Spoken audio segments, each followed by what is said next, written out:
شکر که اومدی. من خیلی وقته که منتظرتم. یه چیزی بگو، چرا انقدر بی‌محلی میکنی؟ چیه؟ از وقتی اومدم دارم میبینم تو خیلی سرت شلوغه، خیلی هم بی‌حوصله شدی، فقط از خونه میری دفتر و از دفترم برمیگردی به خونه. سرگرمی دیگه ای نداری. حرفمو گوش کن، یه خورده استراحت کن. الان وقت لذت بردن از زندگیته. من از کارم خیلی لذت میبرم، اصلا خسته نمیشم. حرفام تموم نشده، یه لحظه صبر کن. من برنامه سینما رفتن ریختم و هیچ بهونه‌ای رو قبول نمی‌کنم. من اینجا هیچ دوست دیگه ای ندارم. همه تعطیلاتم اینجوری الکی میگذره روحم. قسم میخورم اگه میدونستم تو اینجا اینقدر سرت شلوغه هیچ وقت نمیومدم. لطفاً فزه، من نمیخوام برم سینما. امروز خیلی خسته شدم و کارم هم خیلی زیاد بود. برای همین نمیتونم بیام. تو یه کاری کن، میتونی با مامان یا اوروج بری. میدونی که اوروج سینما رفتن رو دوست داره. خوش بگذره. گوش کن چی میگم. روحم داری شوخی میکنی؟ باشه، خودم تنهایی میرم. اما مامان، من اصلا با فزه بدرفتاری نکردم. فقط نمیخواستم برم سینما. خب گفتم نمیام، همین. کجای رفتارم معنای بدی میده؟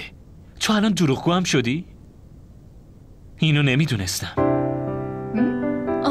خب من با مهربونی پرسیدم، تو هم مخالفت کردی. این یعنی بدرفتاری همه. فزه کاملا درست میگه. تو باید همراهش میرفتی، حتی به خاطر فزه برنامه‌اتو تغییر بده. اون دوست داره با تو گشت و گذار بره.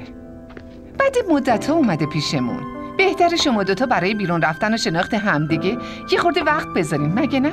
ولی مامان، بیشتر از این چه دلیلی داره همدیگه رو بشناسیم؟ مگه من قراره تمام عمرمو باش بگذرونم؟ آفرین، تو که همین الان حرف دلتو زدی. اگه با هم دیگه وقت بگذرونین و همو بیشتر بشناسین، ممکنه که تصمیم به یه عمر زندگی کردنم بگیرین. عمه، تصمیم یه عمر زندگی کردن رو باید با عقل گرفت، نه با دل. درست میگم؟ آفرین بهت، تو که بیشتر از تصوراتم عاقل از آب در اومدی. به همین خاطر امشب شام میریم بیرون، اونم مهمون من. میریم به یه رستوران خوب، یا اصلا میریم اونجایی که فزه جونم دلش بخواد. من به اوروج و جبارم زنگ میزنم. حتما. من بهت اجازه میدم که تو رستوران رو انتخاب کنی. راستش مامان، من یه خورده کار دارم، باید هیچ بهونه‌ای پذیرفته نیست. همین که من میگم. این تنها کاریه که میتونیم برای فزه بکنیم.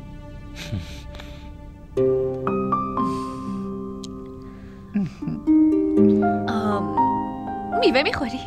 ممنون. شما بفرمایید. من چه؟